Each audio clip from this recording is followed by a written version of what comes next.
Hello, friends. Welcome back to Reiki Crossroads and Connections, where we're exploring practices that help us to be rooted, to be spacious, to be connected, and to remember ourselves. And we're doing that through conversations between a Reiki teacher and practitioners of a wide range of really fascinating practices and modalities. Today, we get to talk with a intuitive coach and medium who works in a very interesting, very specific realm that I'm excited to explore today. So let us invite in our friend, Mei Ling Tsui. Welcome. Hi, so thank you for having me on. I'm really looking forward to having this conversation with you. Yeah, Yeah. absolutely. So, in your work as an intuitive, as a guide, as a person who holds space for the growth of others, you're specifically working with women who identify as scapegoats or as black sheep of their family. People Mhm. who've experienced perhaps a sense of not belonging inside of their families of origin and struggling with the repercussions of that. And you help them to find their rootedness, their place, their sense of home inside of themselves. And I'm so excited to talk about this because it feels like a demographic that we don't really hear a lot about, and yet is an experience that so many people have. And so I'm really excited to find the connections between your work and the work of the system of Reiki. So I'd Mhm. love to just invite you to introduce how you came to work in this way, perhaps just kind of how you got into your work as an intuitive guide to begin with, and Mhm. how you chose to focus in this particular way. Sure. So I am the black sheep and scapegoat of my family. And I actually started out as the golden child and Mm, then became the black sheep. So when there was that big contrast, that's where I would say all the trauma started. mm, And basically, I became what I call the inconvenient add on to my father and my stepmother's family. So it wasn't really my choice when I was younger, when I was 8, to be added on to that family. And my stepmother made it very clear that it was not her choice either. And so I would say that my journey, the thing is that on my father's side, on my Chinese side, so the women on my father's side, on the Chinese side, they all were born with psychic and intuitive abilities, and I inherited that as well. Um, but it wasn't conscious. It was just, at night could hear spirits talking. I would see things, but I would really say that, my spiritual path started when I started asking why me? Why do I have to be the black sheep in the family, the odd one out, or the receptacle for everybody's anger, you know, in the home, the receptacle for when everybody is frustrated with all the problems that's going on. Why does it get dumped on me? And so it started with seeking out this why. And in the beginning, the why was very much coming from feeling bitter, a victim, and feeling, unfair, asking it in that way. And then eventually, after a dark night of the soul in my 20s, then I began to ask why with curiosity. So after I had discovered the concept of soul purpose, then I became curious about why this was. And what I discovered, and it just happened to be in high school, I had one of my closest friends was a black sheep too. I think the universe likes to, orchestrate things like that. That black sheep and scapegoats, they are actually cycle breakers. mm, They're and you can see it almost, the family as being like this microcosmos of, society. And the reason why it doesn't get talked about, this demographic doesn't get talked about, is because if they had to talk about why there's a black sheep or scapegoat in the family, it would have to mean to admit all the dysfunction in the family. And that's why it doesn't get talked about. It's much easier to place everything on one person than for everybody to have to look under the carpet. And because I struggled so much with that as a child, had a lot of health problems that were related to that, mental, emotional, all kinds of things when there's this sense of not um, belonging. And then, when I got onto the spiritual path, when I realized, there's when you're in the family, there's no one really that you can turn to as the black sheep or the scapegoat. Nobody wants to hear, about the problems you're facing, issues. So you very much have to parent yourself or lead yourself. And so you very much have to rely on your own inner guidance. Yeah. And once I started doing that and then being connected to, a greater power and believing that there's a greater benevolent power guiding us, then I started to come out of that dark hole. And so, when I did that, now I want to help other women who've been in the same place as me and to help them move from, feeling not good enough to becoming powerful cycle breakers.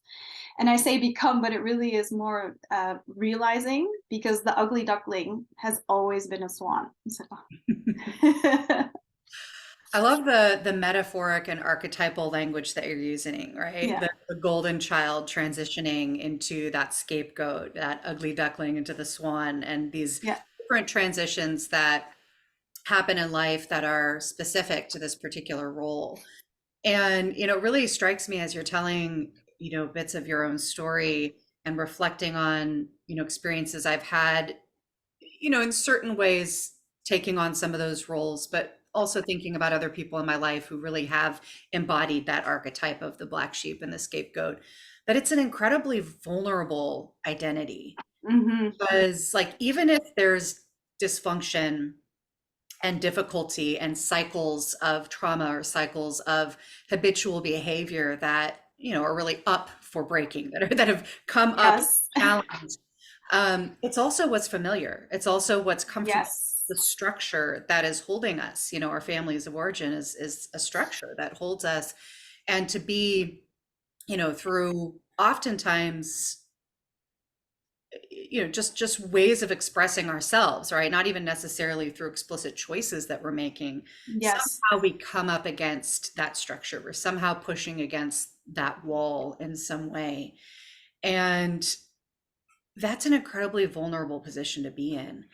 And so many of us don't have someone like you ushering that transition through.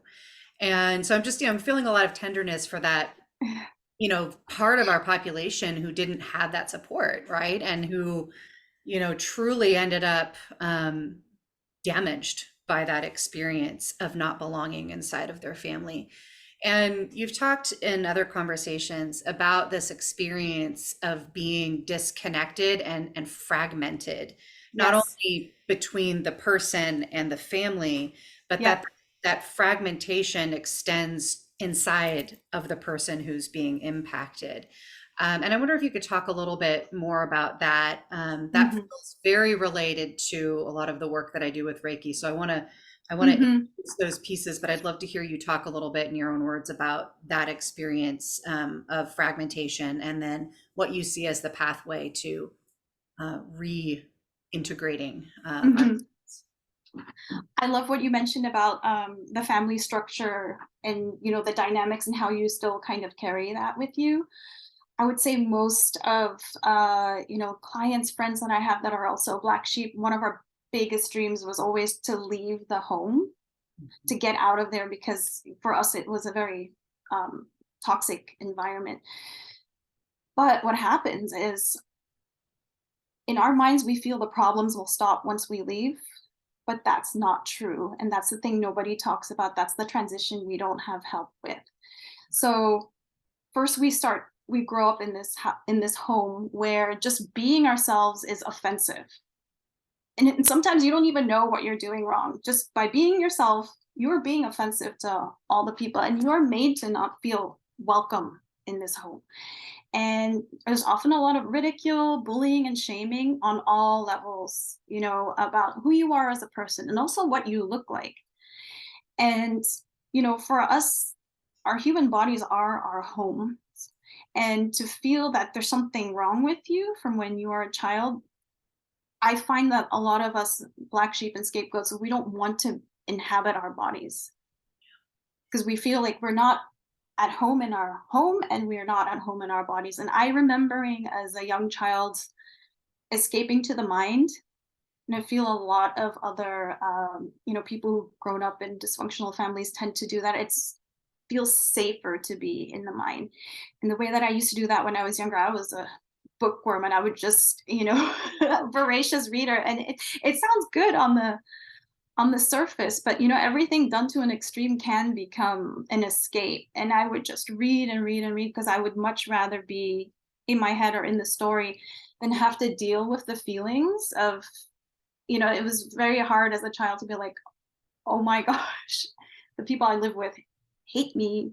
Everything I do is wrong. And so I would escape in my head. But that became a problem later on when I left because that's what I took with me. Still, even though having after having left the home, I felt like I was still walking around on eggshells within my own body. I didn't want to be there. And I was carrying my body around like it was a suitcase.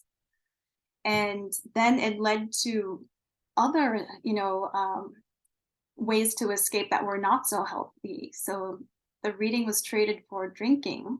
And, many other Black sheep friends that I've talked to, it would be something else, anything where you would not have to deal with the feeling. Now you can imagine, when your body is in that kind of condition, your inner child is not going to want to live there. And so you become fragmented.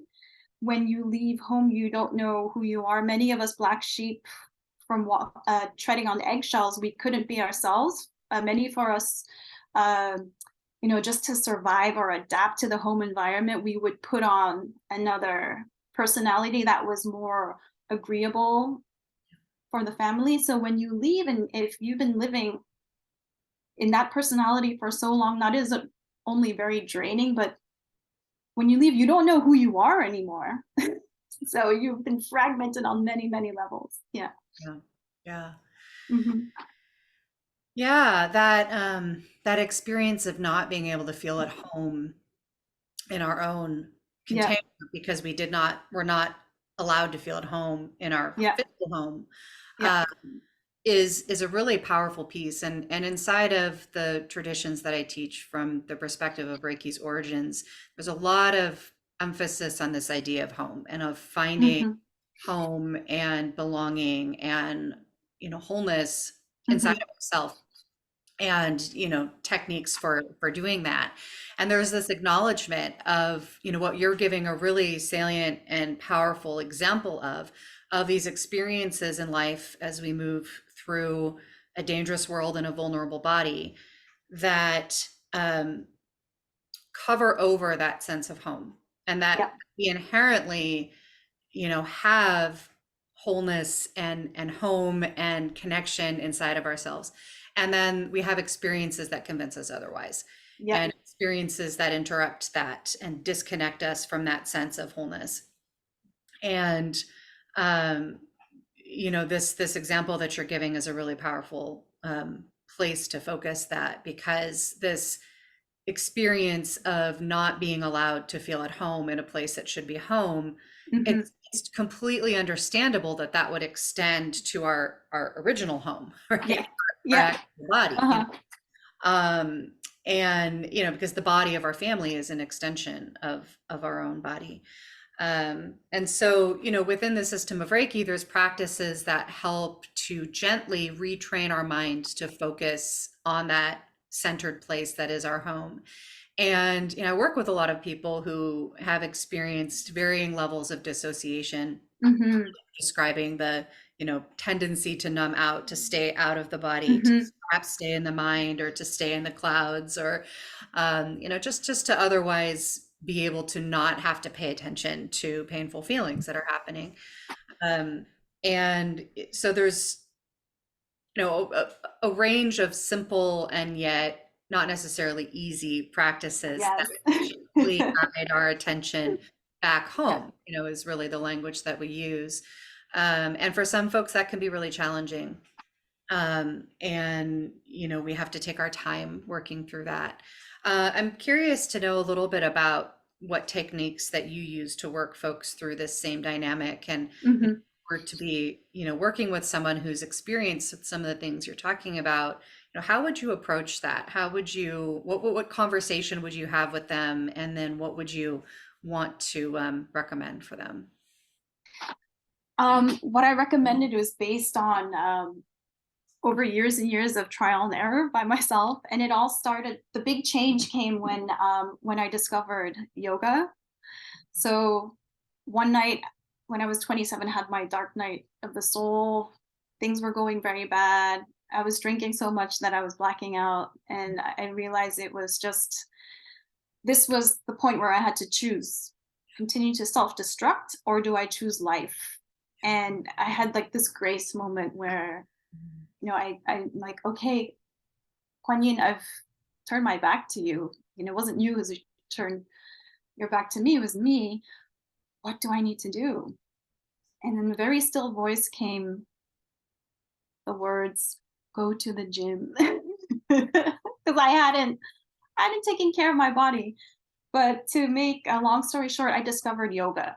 And now when I think about it, it's so interesting because at the time I'm like, what does this, like, yoking your body to, what does it mean? Why does it mean that? And now I understand. But learning to become comfortable in my body started to open the door for me to actually feel my feelings Mhm. and what works the best. It's so simple, like you say, but it's not easy. And this is what when I help my clients, it's one of the tools I teach is to learn to feel emotions in the physical body just as physical sensations. Because the thing that got me stuck was every time I tried to feel a feeling, I was actually thinking it, and it would bring me back to all those painful stories, all the childhood core wounds. But a sense of heaviness on my chest, just feeling into heaviness, I could do that. I could do that for a minute. And, or, feeling heat if there was anger, and just focusing on the physical sensation. And like you said, it very much just wants to be acknowledged. And I feel that's, my inner child crying out. Yeah. Yeah. Like a toddler, right? Yeah, absolutely. And Yeah. focusing on those things that we can change. I love this Hmm. distinction that you're making between the way we would experience our feelings as thoughts, and that is so commonly what we do. I use a Hmm. simple technique of, inviting people to notice what they're feeling in their bodies, and describing Yeah. them. And so often they'll start to describe thoughts, or they'll be using words for feelings, but Yeah. how do you know you're feeling that? Right? Right. How do you know that you're feeling angry, Yeah. right? How do you feel it physically, right? Yeah. And that can be extremely challenging when we are habituated to stay in the ideas of things rather than the reality of them. But the paradox is that our thoughts and our memories of those painful times, we can't change what happened. The Exactly. Yeah. memories that we have are we can, there is work around shifting our remembrance of things, right? And Hmm. working with our thoughts and our ideas and Hmm. using our imagination to tell a different story, right? So there are techniques along those lines that are really powerful. But when we're in a stuck place and we're not working intentionally in that way, our memories get fixed like that, and they often get worse, right? We start to Yes. embellish them Yeah. in ways that make them Mm. worse. Yeah. Yes. But that physical sensation, it's here and now, right? Mhm. It's right Mhm. now. And it's something that we can do something about often, right? And I love the pragmatism of, turning inward, turning to the universe, turning to a deity, however we experience Yeah. that, you know, praying to Kuan Yin, please, like, give me guidance, like Yeah. what can I do? And like, Kuan Yin, the mother of compassion, what wisdom is she going to pour on us from her vessel, of sacred water? She's like, get your ass to the gym, like, move Exactly. your body, right? Yeah. And I love that because, like, of course, our guidance has got to be practical, right? It's got to be like get to the heart of like what Right? it is, right? Like, we can wax poetic about, all of these things about the body and the mind and our state. Or Yep. whatever. It's like, okay, first though, just move your body. Like that's the first thing that we need to do. It's Right? chop wood, carry water. And that's actually, really kind of a side quest Yeah, conversation around around intuition and around, yeah, when we're really, when we have a relationship with our intuition, yeah, which, for me, I understand as the integration of all parts of ourself with the world around us. And, so that information can flow between us. We often are surprised by what comes through, right? Because of course we can't think our way to what our intuition is going to tell us, right? It's not what we think that's going to be the answer. That's actually the answer often when it comes through yeah, intuition, or it's the thing that we thought but we're afraid of, right? The thing we didn't want it to be, because if it was the thing we wanted and that we thought, we would have already been doing it, right? exactly. I don't know. I loved that example of the intuition and the connection to the divine coming through in such a pragmatic way.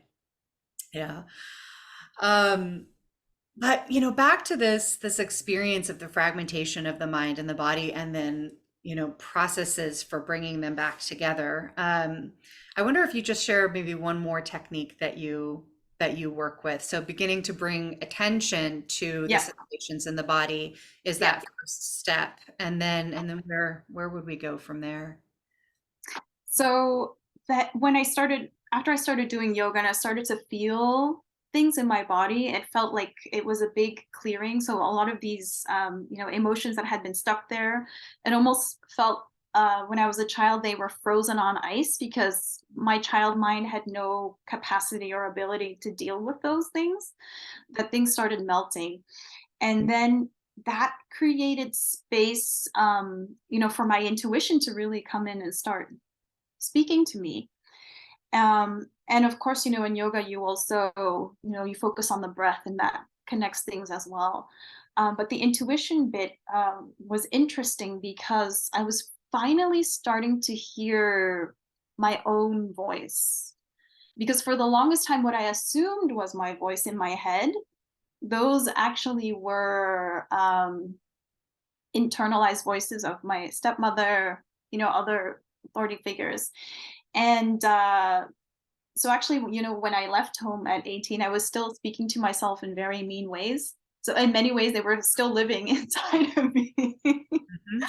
And so when I got in touch with my intuition, this, what I like to call like this big exorcism happened kind of. I was like, oh, that's not me. That's not my voice. Out you. And in a way, those voices, they splinter you as well. So as I kicked each one out, then I returned to my own voice, and I started to understand more and more who I was before all the conditioning. And it was a very long process that's still going on, but I started to feel more whole again. I'm like, okay, so this is me, this is what I sound like, this is what my inner guidance sounds like. And that made my body and my physical form a nicer place to live in, because I was speaking kindly to myself. Yeah, Yeah, this piece around, the many yeah, voices we carry, and the yeah, idea that our intuition, is that essential voice, that yeah. pure, whole, clear, integrated voice. And yet we could have many, many, many voices piled on top, uh, Hmm. dimming out the sound or the access to the sensations of that intuitive voice.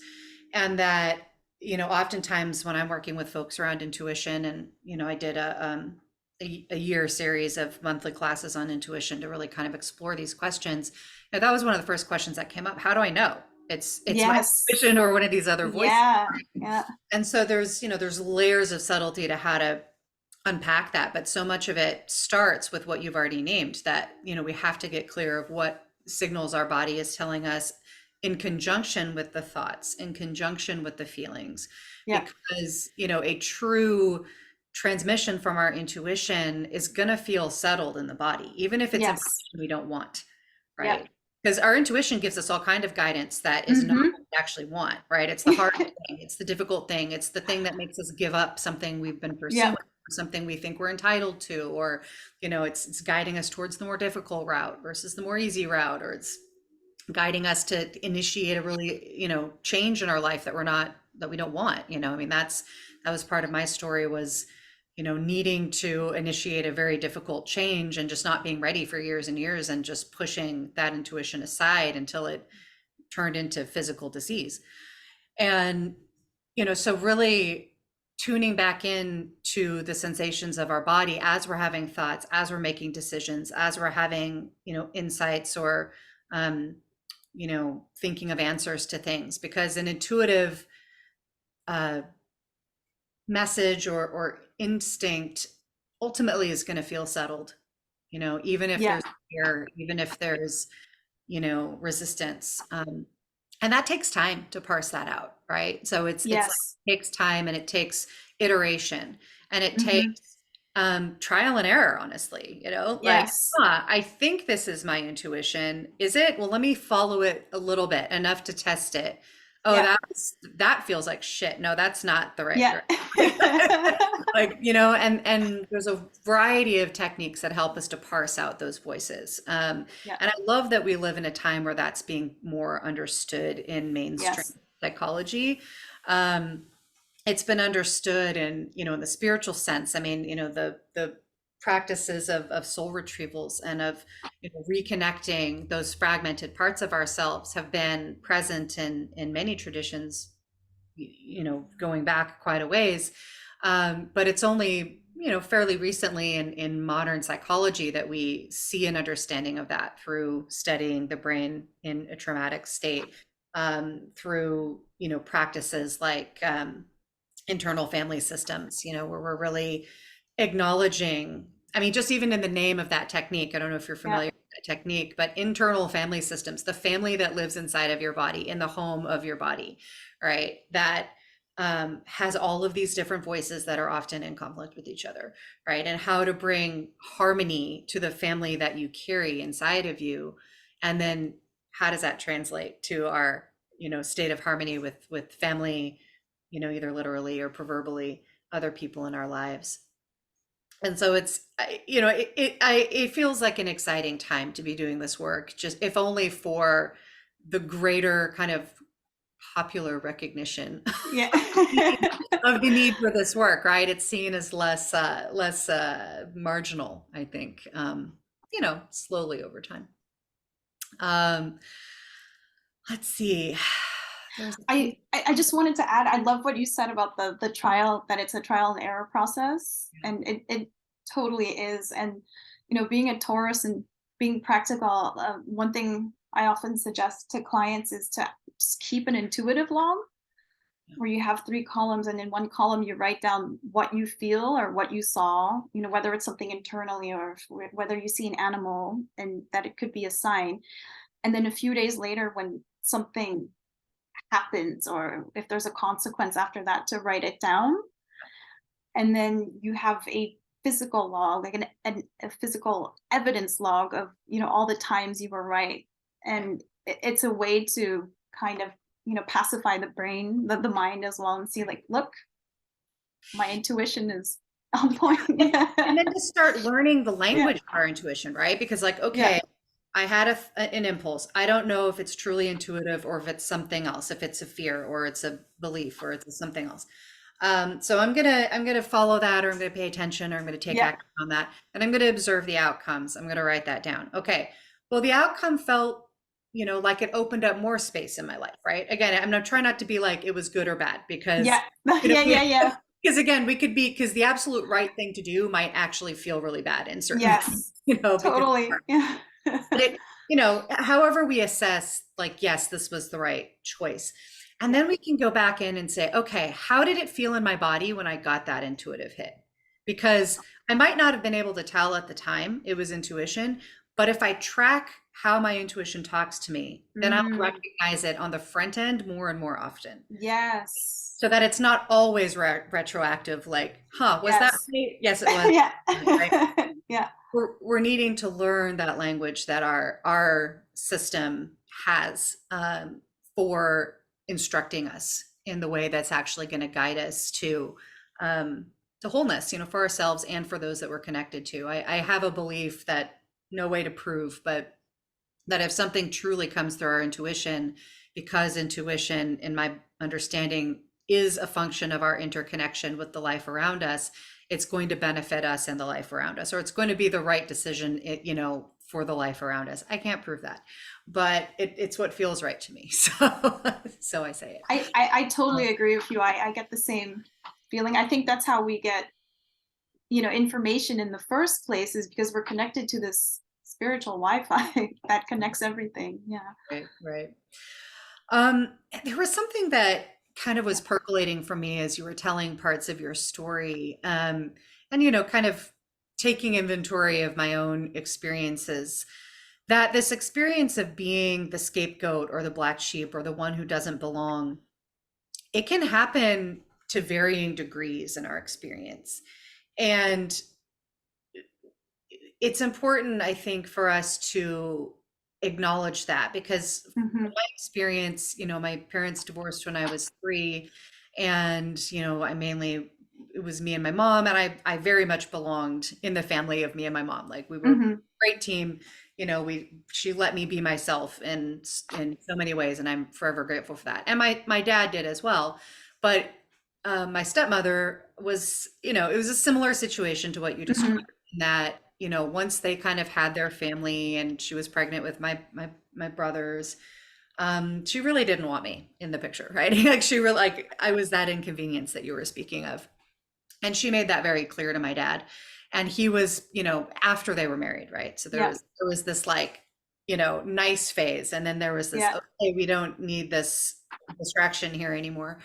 um and he was put in this impossible position of, that was horrifying to him, to think of, like, oh, you don't want my daughter, but also now my son is here, and, oh my God, how do like, I have so much compassion now as an Hmm. adult, having had conversations with him about all of this, about the position that he found himself in.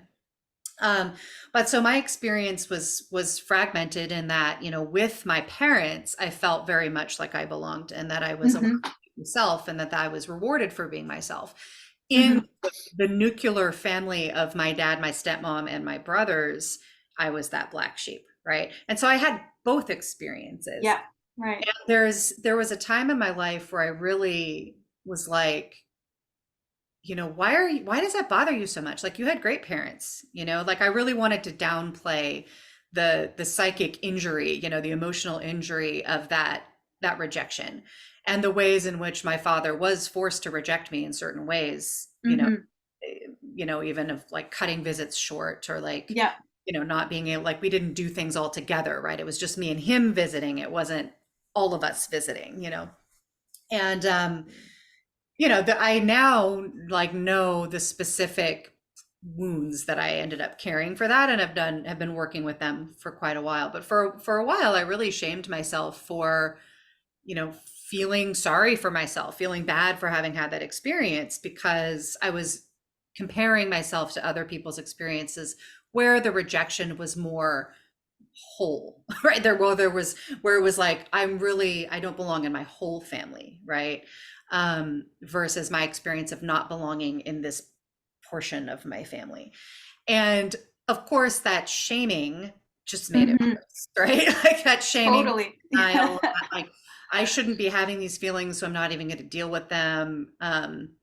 I'm embarrassed by them, but then they would come out, and specifically they would come out in my relationship with my dad and my relationship with my little brothers. Because, as a child, not knowing what to do with this painful situation, it was very easy to project that pain onto them, because they were Yes. the ones who were littler. And so Hmm. we've had to heal. Like, I was mean to them, like, nice to them for a long time, you Yeah. know. And so they have that experience, right? Yeah. And so we've had to work that through, and then me and my dad have had to work things through, and, it's just these layers. And he and my stepmother eventually also divorced, and, he just kind of was like, I'm not doing this anymore. um and I have a much greater understanding of kind of her as a person and what trauma she was carrying that caused her to behave that way. There was a lot of catharsis around kind of realizing that. Uh, Hmm. she and I have not had any conversations about this, like, Yeah.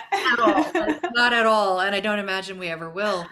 But I'm wondering if that dynamic plays at all. Firstly, just acknowledging that this experience of not belonging can happen on a Hmm. spectrum, and that even if it was one family member, or one situation or context within which you, Hmm.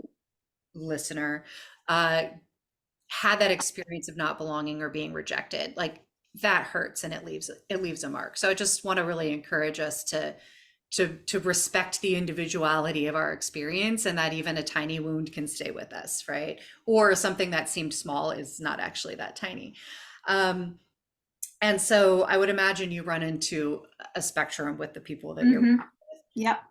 And then the other piece I'm curious about is, to what degree, if any, your clients want to, or you want to support them in communicating any of this back to their family.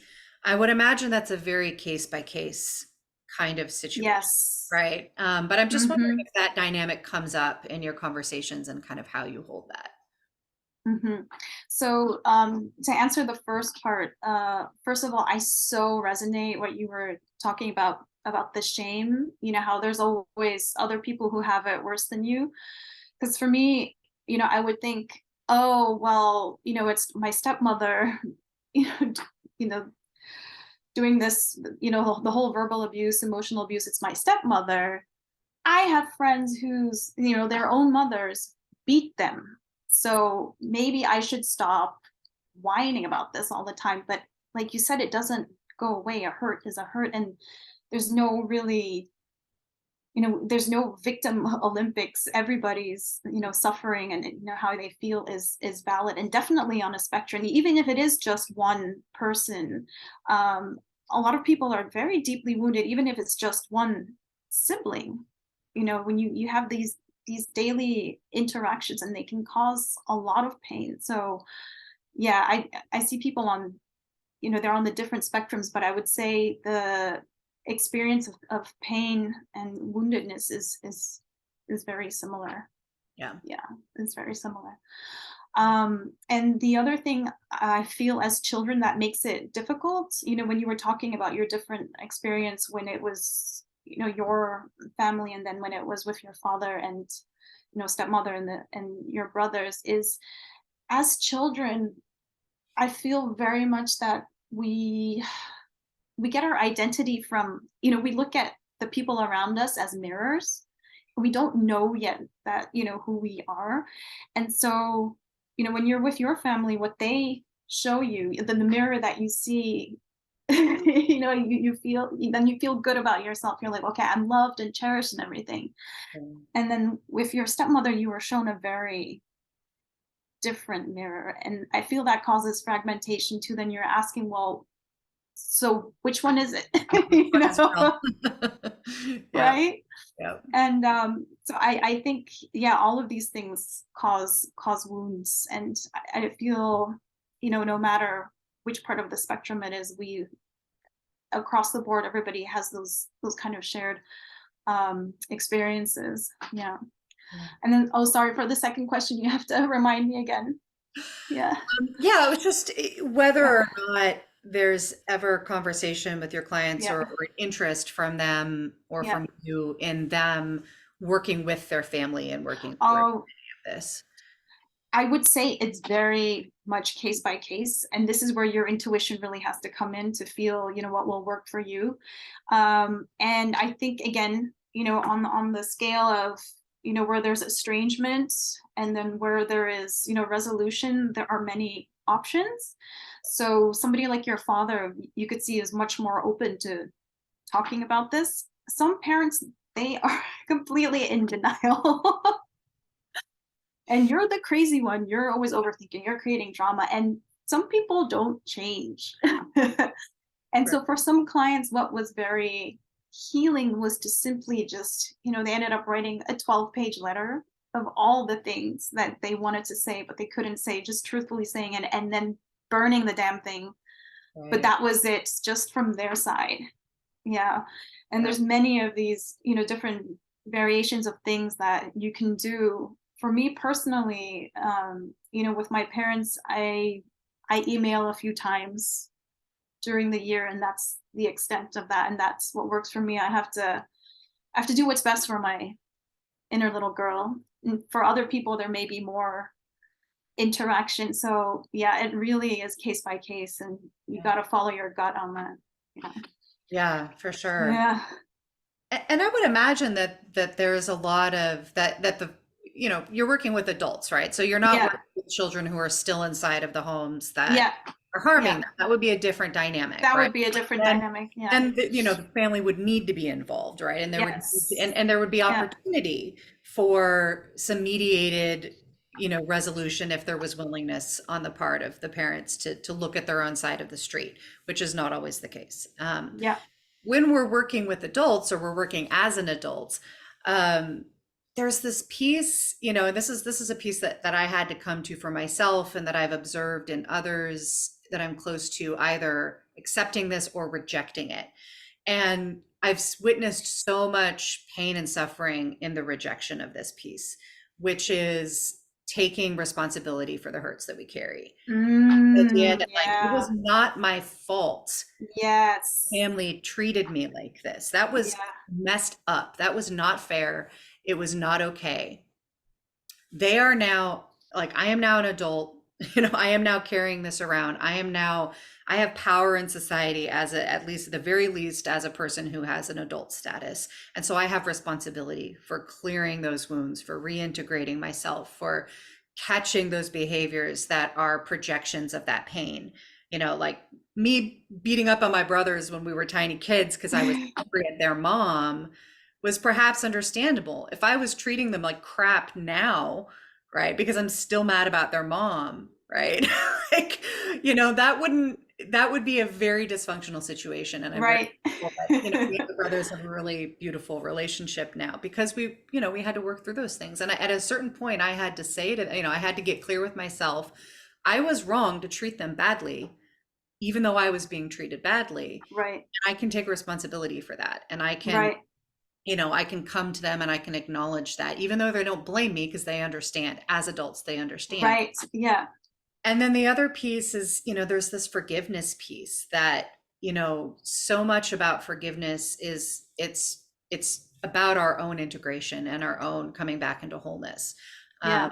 I had this really powerful, cathartic experience of forgiveness for my stepmother that didn't involve her at all. Like, like I said, we've only seen her maybe 3 times Yeah. since I became an adult, but and after this experience, it actually came through a dream and then a series of journaling and kind of working with it after. But I had this very powerful dream of, like, looking her in the eye and, like, forgiving her. I woke up all emotional, and I had this desire to, like, go to her house and, like, knock on the door and be like, I forgive you. And I'm like, that would be so random for her. Like, that's, like, what is that going to mean to her? Like, Yeah. Yeah. so I think my point being that so much of this work happens in here, Yeah. even though it absolutely involved these other people. And there's a point where if we're not able to take that on, or we don't have the support that we need to take on that work, it's work. It's hard. It is. Yeah. It takes resources, internal resources. It takes support. It's something that a lot of it is private and Mhm. it is personal, but I don't think we can really do it all by ourselves. We do No. need a container, Yeah. because we Yeah. need to rebuild that sense of home inside of ourselves, but also in relationship to other people. And Mhm. so when we aren't able or willing for whatever reason to take that responsibility for our own healing, and it's always still about the harm that was done by other people, um, we get stuck in that, right? We can't move forward. We're the ones that end up hurting, right? Yeah. Right? Even if that person, they would take away those memories if they could. In retrospect, they would make it different if they could. They can't. They can't, because that's what actually happened. And so I'm not quite sure where I was going with that, other than just to acknowledge that experience, that reality, and to, and just to really name that we have a lot of responsibility around our hurts, and at the same time we absolutely deserve and need support, right? Because that responsibility, it's not just ours. It's a community responsibility because we all benefit when there's wholeness. But that help is not going to necessarily or often come from the people that caused that injury. In fact, Yes. probably going to come much later in the process, if at all. Uh, Hmm. I say that because I've observed, you know, a tendency in myself, and in others to immediately want to go to that person to remediate it, to fix it, to make it better, right? And Hmm. they might not have the capacity, and I Hmm. don't yet have the capacity to do the hard work of being in that conversation with them. You know, like my dad and Yep. I didn't start working through these things until both of us had fortified ourselves and Yep. had gotten Yeah. to a place of Yeah. being able to really Yeah. speak honesty and compassion to each other. And you know, that effort over many, many years, you know, means that we have an incredibly robust and connected experience and relationship now. But man, it was a lot of work, you know. Oh yeah. Yeah, I just wanted to name some of those dynamics that, and like you said, that it's so individual, that it's that everybody's story and everybody's path is going to have its own needs and its own, you know, Hmm. special way to move through it, and that we don't have to and we shouldn't do this kind of work by ourselves, which is why I'm so grateful that there are folks like you who are specifically, you know, um, skilled and knowledgeable through your own experience and then, you know, through your training and the work that you do to help with these very particular experiences. You know, as I said in the beginning, I think this particular identity, that you're working with of the scapegoat is not one that I hear really named and talked about very often. And yet so often that kind of experience is in the history of people who are suffering in a lot of different ways. Hmm. And so if folks are recognizing themselves in any of this conversation, or perhaps they're recognizing somebody in their life, how might they connect with you? How might they work with you? And you know, share a bit about how people might get in touch with you. So I liked what you said about the support piece. And that's a big thing for Black sheep and scapegoats. A lot of Black sheep and scapegoats really struggle with asking for support because as children, we have been taught that to protect ourselves, if we can't even really trust, the two people that are supposed to love us the most, who are we going to trust? We're not going to reach out for help. And yet, the universe knows what we need. And so even in fairy tale stories, when we see the Hansel and Gretel when they're abandoned, or when you see the kids that have been abandoned in the forest, there's always some kind of animal, or a fairy or something that comes, to help them and guide them. And so here we enter our divine support system, our spirit guides. Now, the main thing is Black sheep and scapegoats. We need to recognize when there is help and to open our hearts, to open the door to our home, right? Let them in. And the way that I support clients, a good starting point is I offer a soul story session. And here we're looking at the story of who you really are, not the label, Black sheep, not the label scapegoat. What is beyond this label?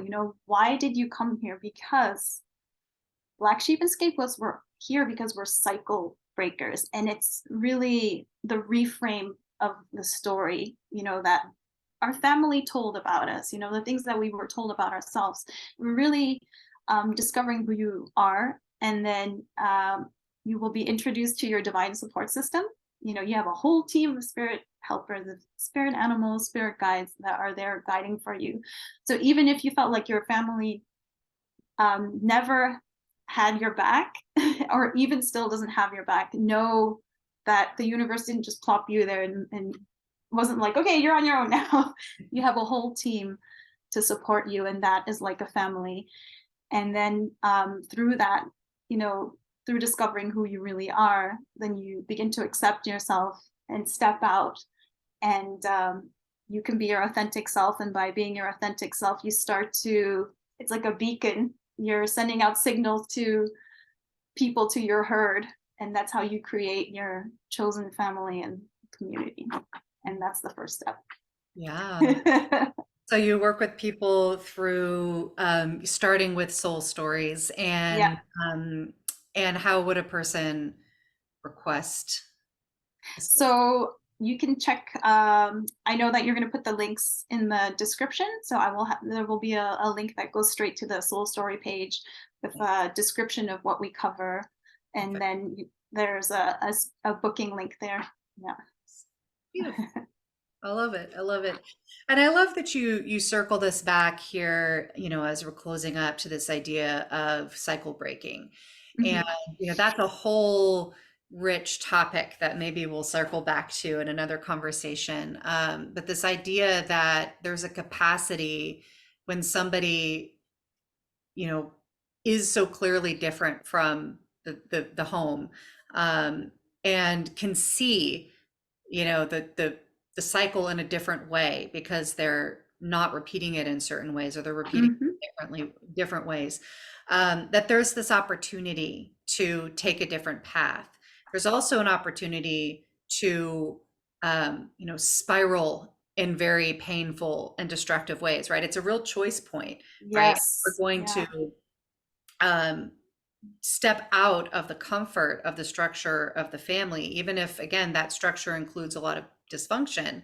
It's still structure, it's still support, Yep. it's container. And if we're going to step into the liminal space of not knowing, um, there's a lot of different ways that could go. And so, I just wanted to name that, and it can feel really heavy to think like, oh, I have this role of like I have to break the cycles of my family, right? And Hmm. there's a lot of different ways that can look. And I think that, what I'm really hearing from you that resonates so much is that what it truly means is to figure out what our true self is, and to operate in that way, right? That it doesn't have to be something dramatic. Yeah. It can be making different choices than the choices that have been made. And that can look a lot of different ways, but the way that it starts is by finding that center, finding that place inside that is whole, that is clear, that is connected, that's deeply rooted in this supportive earth of ours, that's deeply spacious, out into this universe that is also inside of us. And that is ultimately compassionately connected to life, to our own life and to the life around us. And there are ways of getting there step by step. The system of Reiki is one of those ways. Working with Hmm. a guide like Mei Ling is one of those ways. There are ways to get there, even if it feels daunting. So, friends, reach out, get support, right? Um, because you matter, right? It matters that all of us step into what we're here to do. And so I really appreciate you doing this work. Appreciate you sharing it with us in this conversation.